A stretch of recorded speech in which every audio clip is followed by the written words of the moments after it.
Puji Tuhan, Shalom Bapak Ibu, salam sejahtera di dalam kasih Tuhan kita Yesus Kristus. Bersyukur dengan kemurahan Tuhan yang kita bisa nikmati kembali hari ini. Semua karena anugerah Tuhan yang sungguh luar biasa di dalam setiap kehidupan kita. Tiap hari kita akan berhadapan dengan situasi, keadaan, kondisi yang terjadi. Tetapi tiap hari pula kita punya jaminan kemenangan di dalam Tuhan. Tiap hari kita akan menikmati kemenangan demi kemenangan di dalam kehidupan ini. Karena kita tahu kita punya iman yang terarah dengan benar kepada Yesus Kristus. Dan juga kita punya satu perjanjian yang kekal di dalam Yesus Kristus. Terlebih lagi jika iman yang ada pada kita itu, kita tambah dengan ketaatan kita kepada Tuhan. Kita tambah dengan kesungguhan kita di dalam mengikuti apa yang menjadi kehendak Tuhan. Maka tentu tiap hari kita akan menikmati kemenangan dari Tuhan yang luar biasa. Pagi hari ini mari saya mengajak Bapak Ibu untuk melihat ke dalam kitab Mazmur pasal 20 di ayat yang ke-7. Mazmur pasal 20 ayat yang ke-7.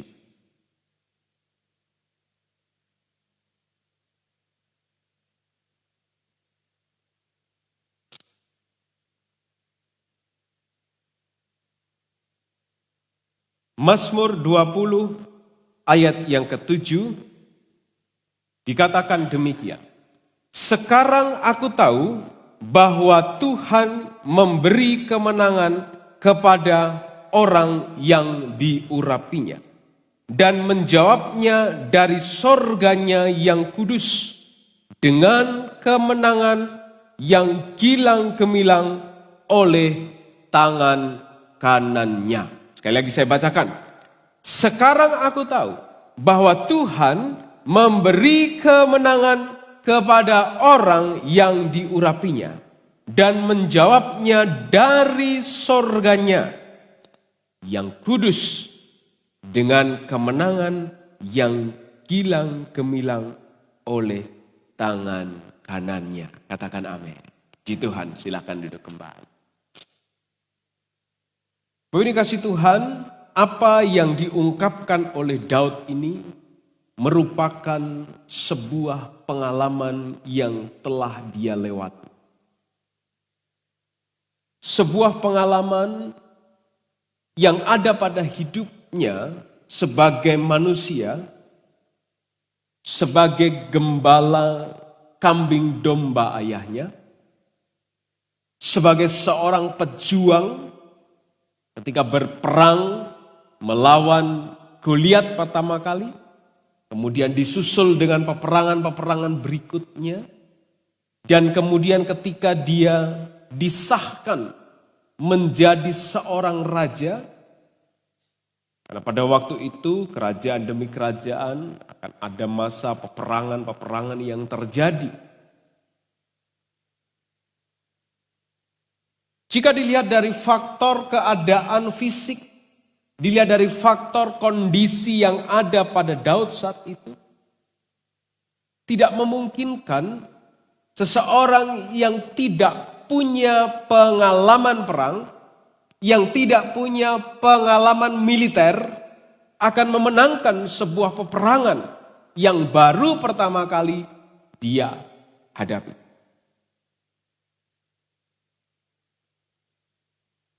Tetapi Daud merasakan kemenangan yang dia nikmati, yang dia terima, yang dia dapat begitu luar biasa dan membawa kepadanya dalam sebuah kesadaran diri bahwa kemenangan yang dia nikmati yang dia peroleh itu berasal dari Tuhan.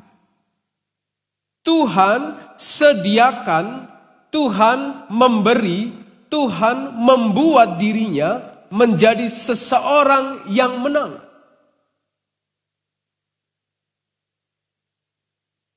Dan tentu saja kemenangan itu tidak terjadi begitu saja.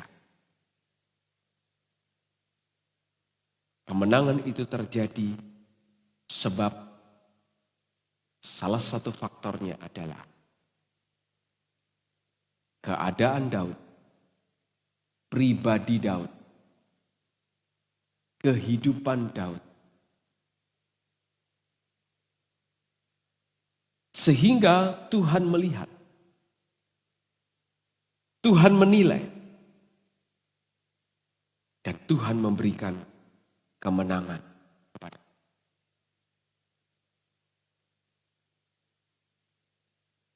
Saudara lihat kalimat yang dipakai oleh Daud dalam Mazmurnya. Sekarang aku tahu bahwa Tuhan memberi kemenangan. Sekarang aku tahu, berarti dia sudah dapat kemenangan dan dia menilai bahwa kemenangan itu tidak berasal dari kemampuannya sendiri. Sekarang aku tahu bahwa Tuhan memberi kemenangan kepada orang yang diurapi.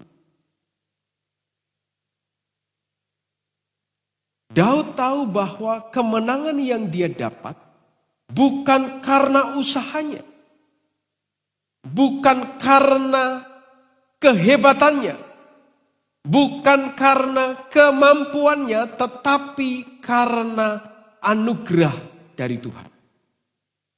Pemberian Tuhan kepada orang yang diurapinya. Pemberian Tuhan kepada orang yang dipilihnya. Dalam kesadaran itulah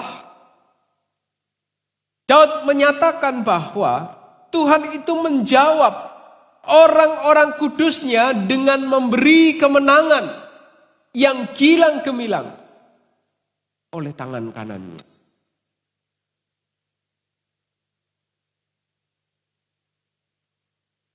Dalam kehidupan ini tentu ada banyak hal yang harus kita gumulkan. Ada banyak hal yang harus kita hadapi. Ada banyak hal yang harus kita perjuangkan.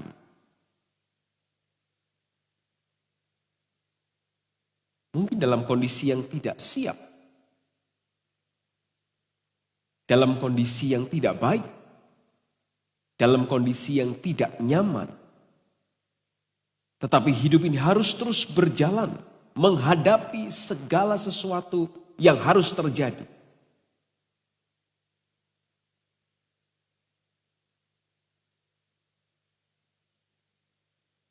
Dan saya percaya Tuhan tidak sembarangan meletakkan kehidupan kita di tempat ini. Tuhan tidak sembarangan memilih saudara dan saya, sebagaimana Tuhan tidak sembarangan memilih Daud ataupun tokoh-tokoh Alkitab yang diungkapkan dalam kitab Perjanjian Lama dan Perjanjian Baru. Yang Tuhan mau pakai hidupnya, baik itu sebagai pemimpin, baik itu sebagai pelayan Tuhan, baik itu sebagai pekabar firman Tuhan, baik itu sebagai garam dan terang dunia, sebagai rasul-rasul, pemberita Injil, gembala-gembala, guru-guru dan sebagainya. Tuhan tidak salah memimpin, memilih setiap kehidupan kita.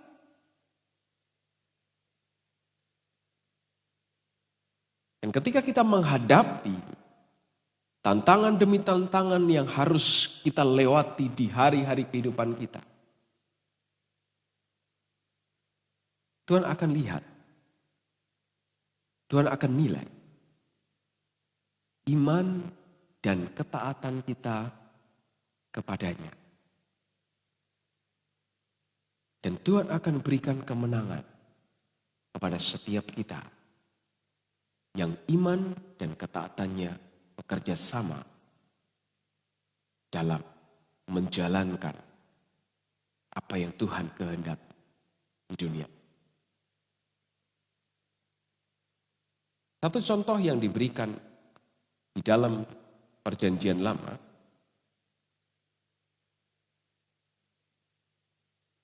mari kita lihat kitab Yosua pasal yang pertama.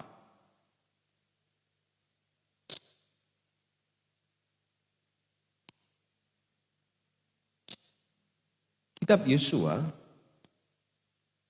pasal yang pertama ayat yang kedua. Dan juga ayat yang ketiga.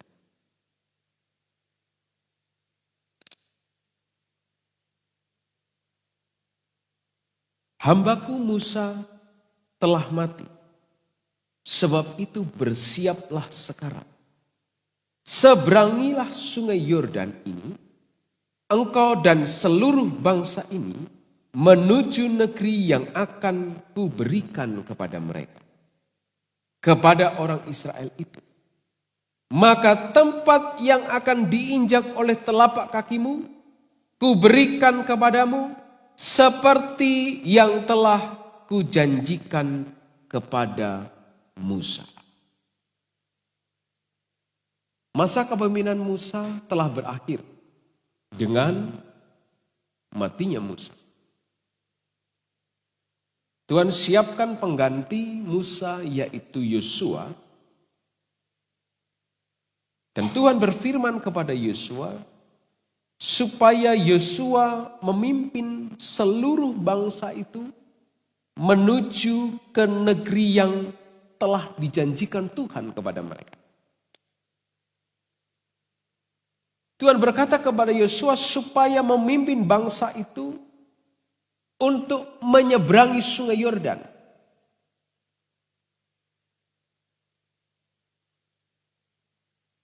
Dan masuk ke tanah perjanjian. Dan Tuhan katakan di ayat yang ketiga, setiap tempat yang diinjak oleh telapak kaki dari Yosua dan seluruh bangsa itu tentunya akan diberikan Tuhan kepada mereka.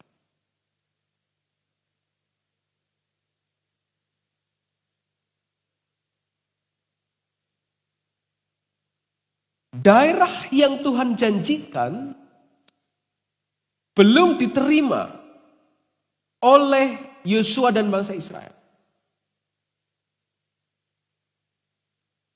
Sebab mereka belum melangkah. Mereka belum berjalan. Mereka belum seberangi sungai Yordan. Saya pernah berkata pada saudara, menceritakan bagaimana perjalanan orang Israel ini. Kenapa Tuhan tidak bawa mereka langsung straight lewat Pantura atau pantai barat kalau di sana. Lewat jalur barat dari utara Mesir kemudian ke arah barat naik ke atas ke utara langsung menuju ke tanah perjanjian. Tapi Tuhan bawa mereka ke selatan, seberangi laut Tebrau, lebih ke selatan lagi, kemudian ke timur, berputar-putar di gurun di timur sungai Yordan. Kemudian baru menyeberang ke barat, menyeberang sungai Yordan. Ketika mereka sudah ada di dekat sungai Yordan, menjelang melangkah, Musa mati. Maka Tuhan pilih Yosua sebagai pengganti Musa dengan sebuah janji bahwa Tuhan akan sediakan kemenangan buat mereka. Dan Tuhan akan menepati perjanjiannya bahwa setiap tanah yang mereka injak dengan telapak kaki mereka akan diberikan Tuhan. Ini belum mereka nikmati, ini belum mereka terima. Janji Tuhan ini perlu iman dan ketaatan. sehingga mereka bisa nikmati kemenangan, masuk ke tanah perjanjian dan bisa berkembang hidup di tanah perjanjian sampai pada masa kerajaan Israel. Jika Yosua tidak melangkah, jika bangsa Israel tidak melangkah, maka janji Tuhan juga tidak akan mereka nikmati. Mereka percaya dengan apa yang Tuhan katakan dan mereka taat untuk melangkah menyeberangi sungai Yordan, sehingga perjanjian Tuhan pada setiap tanah yang dimana kaki mereka injak, Tuhan akan berikan kepada mereka.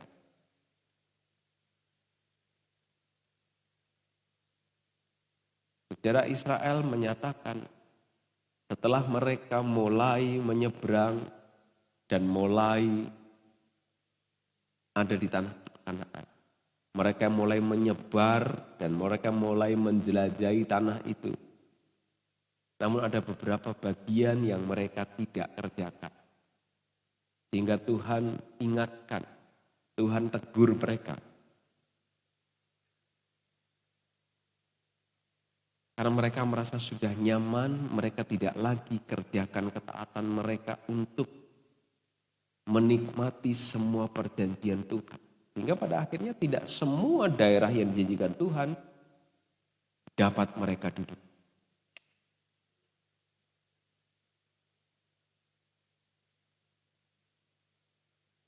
Kemenangan dinikmati sebab mereka punya iman dan ketaatan.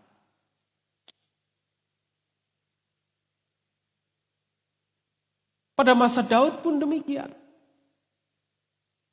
Ketika dia akan maju berperang, dia berdoa, dia bertanya kepada Tuhan. Masih ingat ketika kota Daud tinggal bersama anak buahnya sebelum dia sepenuhnya menjadi raja? Di kota Siklak yang dibakar oleh orang Filistin. Sampai Daud akan dilempari batu. Daud bertanya, berdoa kepada Tuhan. Kejar enggak? Aku akan dapat kemenangan enggak? Dan katakan kejar. Kamu akan dapat kemenangan. Rebut kembali kemenangan itu. Iman ditambah dengan ketaatan akan menghasilkan kemenangan yang luar biasa. Sebagai anak Tuhan kita punya perjanjian Tuhan yang begitu banyak yang tertulis dalam firman Tuhan. Yang jika kita baca, kita renungkan, setiap perjanjian itu masih akan terus relevan dengan kehidupan kita. Sebab firman Tuhan memberikan jawaban yang up to date. Selalu terbarukan. Dari hari ke hari firman yang hidup ini memberikan jawaban-jawaban keyakinan yang terbarukan. Maka ketika kita mengimani apa yang Tuhan katakan dan kita kerjakan dengan sebuah ketaatan yang luar biasa kepada Tuhan, maka kita akan juga nikmati kemenangan di dalam Tuhan. Dan sekali lagi, kemenangan itu bukan karena kekuatan, kepandaian, atau faktor eksternal dari rancangan Tuhan yang memberikan kemenangan. Tuhan hanya lihat respon iman kita, ketaatan kita.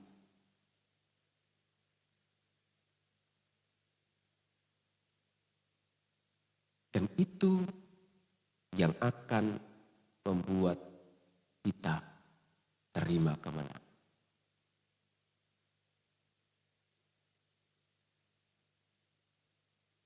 Jika kita mengacu kepada kitab Mazmur 20 ayat 7 tadi. Tuhan berikan kemenangan kepada kita. Tuhan menjawab kita dengan kemenangan yang gilang gemilang oleh tangan kanannya. Pertanyaannya adalah kenapa banyak kali orang percaya, orang Kristen tidak terima kemenangan, tidak menikmati kemenangan.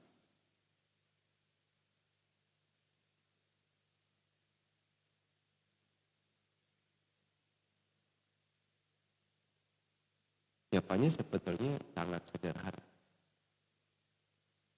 Sebab orang tersebut tidak taat dan tidak mengikuti cara Tuhan. Kemenangan memang bisa diraih dengan berbagai macam cara, dengan berbagai macam konsep, baik yang ditawarkan oleh dunia ini, yang seakan baik, ataupun dengan konsep yang tidak benar.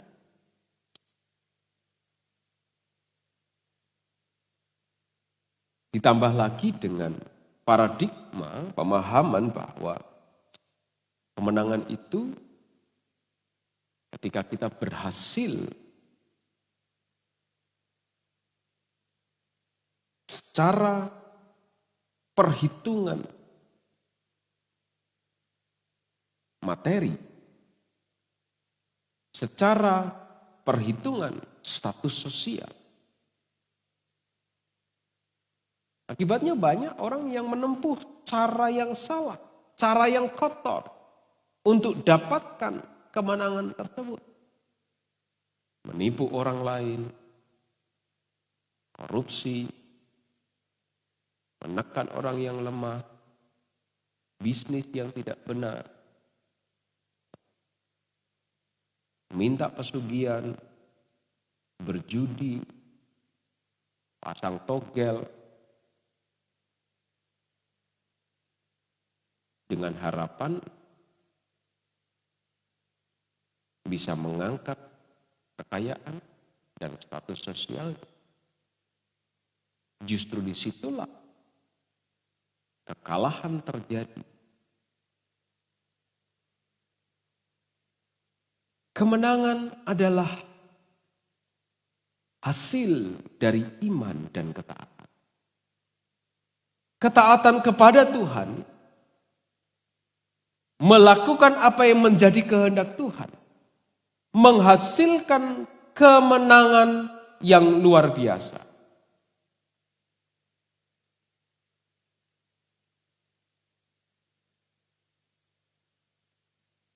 Ketika Yosua melakukan apa yang tepat atau apa yang diperintahkan oleh Tuhan dengan tepat,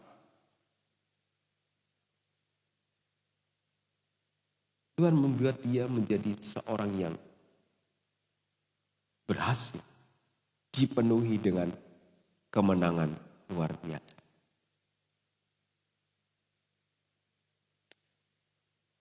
Kembali kita baca kitab Yosua pasal yang pertama.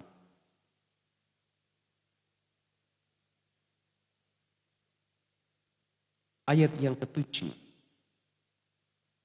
Hanya kuatkan dan teguhkanlah hatimu dengan sungguh-sungguh. Kuatkan dan teguhkanlah hatimu dengan sungguh-sungguh.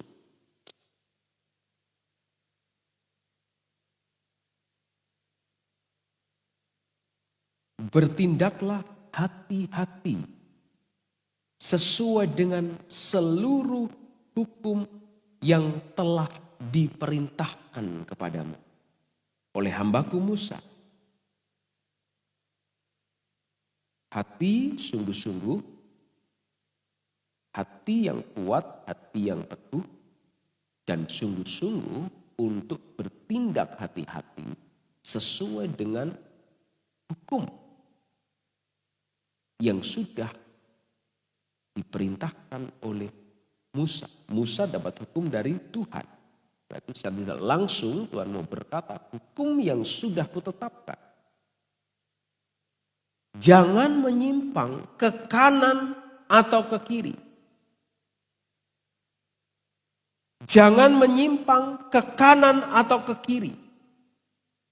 Supaya engkau beruntung kemanapun engkau pergi. Supaya beruntung, supaya mendapatkan kemenangan, Tuhan katakan, supaya menguatkan dan meneguhkan hati dengan sungguh-sungguh, tidak menyimpang ke kanan dan ke kiri dan bertindak hati-hati sesuai dengan seluruh kehendak Tuhan, firman Tuhan.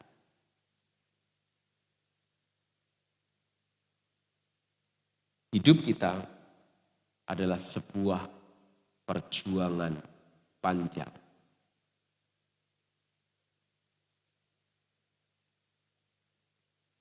Yang tidak instan.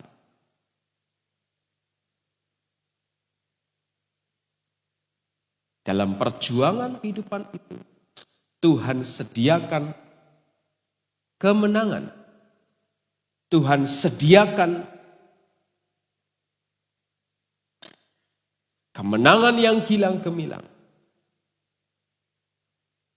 Sebab Tuhan juga menyertai kita. Bahkan Tuhan berperang bagi kita melawan musuh. Ulangan pasal 20 ayat yang keempat.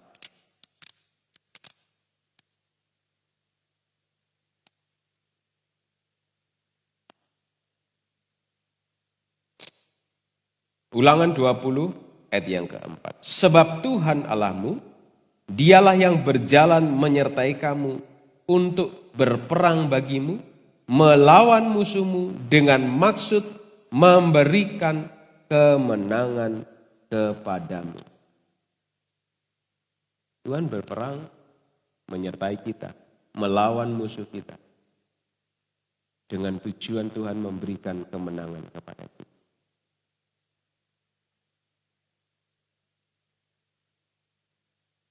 Siapa musuh yang paling besar? Diri kita sendiri. Setelah diri kita ditundukkan di bawah kendali Tuhan, dalam ketaatan, dalam iman, maka di situ kita akan dapat kemenangan. Kalau musuh yang besar itu diri kita ini tidak ditundukkan lebih dulu,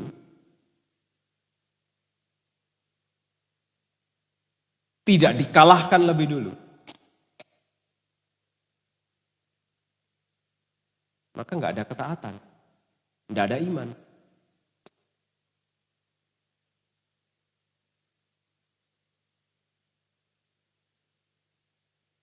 Jangan berpikir mengalahkan musuh di luar kita dulu. Sebab musuh yang paling berat untuk diri kita adalah diri kita sendiri.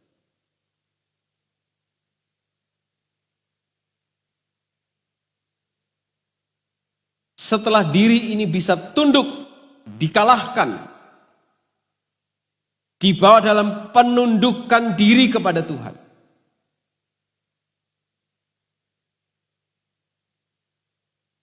Maka Tuhan akan berikan kemenangan kepada kita. Tuhan akan berikan kemenangan kepada kita yang punya iman dan ketaatan kepadanya.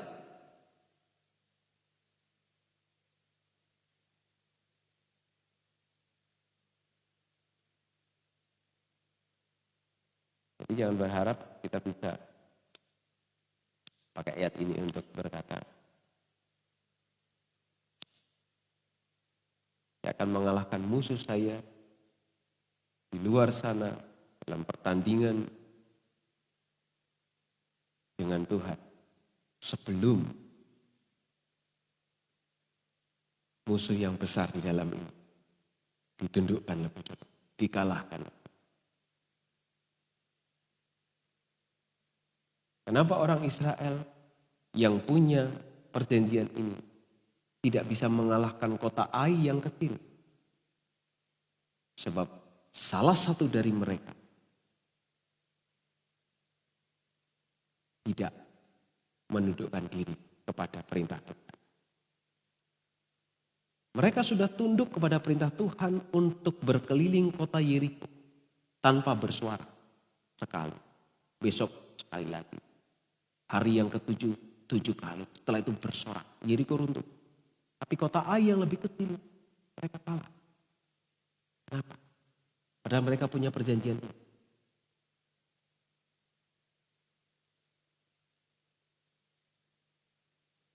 Karena mereka tidak mengalahkan yang tidak. Tuhan akan berikan kemenangan kepada kita jika hidup kita dikalahkan, ditundukkan kepada Tuhan.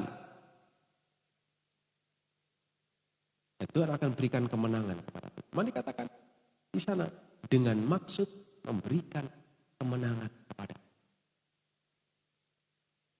Bawa hidup kita ke dalam ketaatan kepada Tuhan. Tundukkan diri kita kepada setiap perintah Tuhan yang sudah kita imani.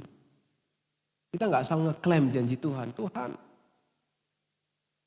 aku klaim janjimu seperti yang kau katakan. Tapi kalau kita nggak tundukkan diri lebih dulu kepada Tuhan, kemenangan itu tertunda.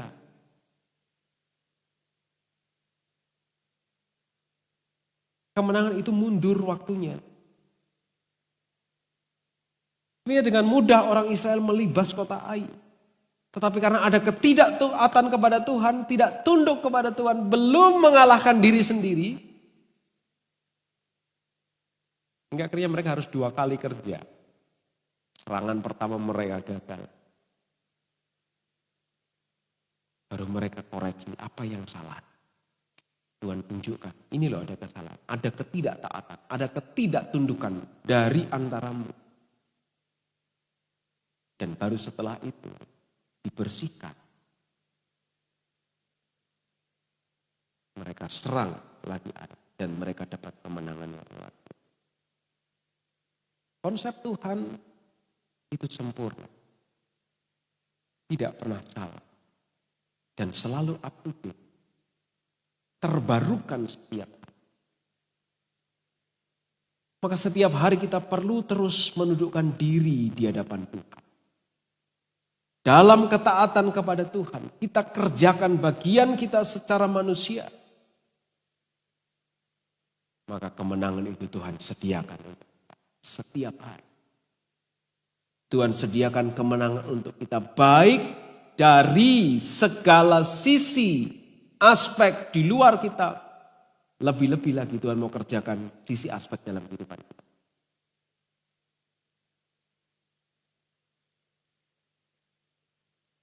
Menang atas diri lebih dulu. Kemudian menang di aspek-aspek di luar diri. Setelah menang dalam diri ini, menundukkan diri kita kepada Tuhan. Maka yang di luar itu akan ikut terus berjalan sesuai dengan waktu Tuhan, sesuai dengan rencana. Mari cari Tuhan selalu. Karena setiap orang yang selalu mengandalkan Tuhan, menundukkan diri kepada Tuhan, mengimani perjanjian Tuhan dan hidup dalam ketaatan kepada Tuhan, mereka yang akan selalu mendapatkan kemenangan dari Tuhan. Tuhan sediakan kemenangan buat kita. Tuhan mau beri kemenangan buat kita. Tuhan lihat kehidupan kita. Iman kita, ketaatan kita, ketundukan diri kita kepada Tuhan. Itu akan membawa kemenangan bagi kita. Tuhan kita luar biasa. Kalau dia sudah janjikan, dia pasti akan kena. Tinggal iman kita dan ketaatan kita akan setiap perjanjian. Itu akan membuat kita menerima kemenangan. Tuhan memberkati kita semua. Mari kita